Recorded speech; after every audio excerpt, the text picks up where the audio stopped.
Tayo na. Ayos ka na.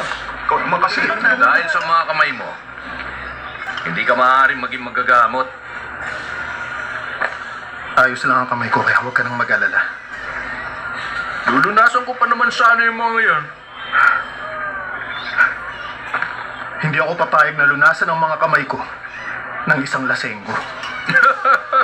Isa kang hangal na hindi marunong ng chimsul. Palagay ko, hindi ka hirap sa buhay mo.